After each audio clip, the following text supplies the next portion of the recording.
ভূমিদস্যুর কালো হাত ভেঙে দাও ভেঙে দাও ভূমিদস্যুর দুই গালে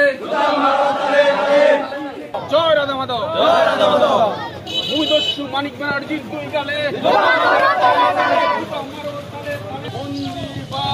ভূমিদস্যু বাঁচাও ডাইরেক্ট অ্যাকশন ভূমিদস্যু মানিক ব্যানার্জির দুই গালে ভূমিদস্যু মানিক ব্যানার্জির কালো হাত ভেঙে দাও ভেঙে দাও মন্দির বাঁচাও ভূমিদস্যু হটাও মানিক ব্যানার্জির দুই গালে জয় রাধা মাধব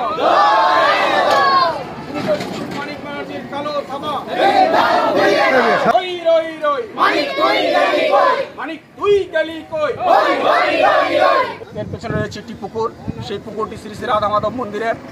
ভূমিদস্যু মানিক ব্যানার্জি ছলনা চাতুরতার আশ্রয় নিয়ে জাল জালের মাধ্যমে শ্রী শ্রী রাধা মাধব মন্দিরের সম্পত্তি আত্মসাৎ করেছে। আমরা এ নিয়ে আজ প্রায় 20 বছর যাবৎ ভুক্তভোগী। সে আওয়ামী লীগের একজন বড় নেতা, সে প্রভাবে সে সন্ত্রাসী কার্যক্রমের মাধ্যমে আমরা যখনই সোচ্চার হয়েছি, আমরা যখনই মন্দিরের স্বার্থ নিয়ে কথা বলেছি, আমরা যখনই ধর্মকে রক্ষা করার জন্য কথা বলেছি, আমরা যখনই মন্দিরকে বাঁচাতে চেয়েছি, তখনই সে আমাদেরকে সন্ত্রাসী লেলিয়ে দিয়েছে, আমাদের হুমকি ধামকি দিয়েছে। আমাদের ন্যায়সঙ্গত দাবি, আমাদের মন্দিরকে রক্ষা করার দাবি, আমাদের ধর্মকে রক্ষা করার দাবি, সেই দাবি থেকে আমাদের সরে যাওয়ার জন্য নানাভাবে আমাদের ভক্তদেরকে নির্যাতন করা হয়েছে। আমরা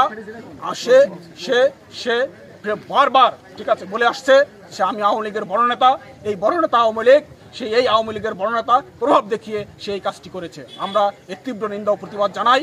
এই সম্পত্তি শ্রী শ্রী রাধা মাধব মন্দিরের সম্পত্তি, এই মার্কেট শ্রী শ্রী রাধা মাধব মন্দিরের মার্কেট, এই সম্পত্তি রক্ষা করার জন্য আমরা আজকে এই শান্তিপূর্ণ মানববন্ধন কর্মসূচি পালন করতেছি।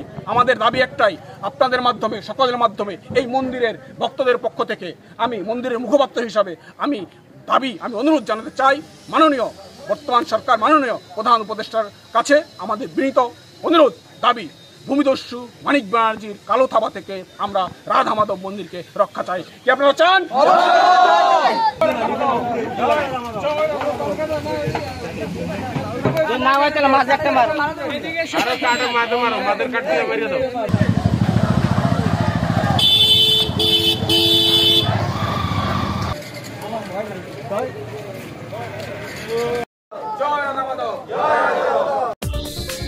দেশ বিদেশের সর্বশেষ সংবাদ সবার আগে জানতে ক্লিক করুন risingbeauty.com। প্রতি মুহূর্তের খবর অনলাইনে।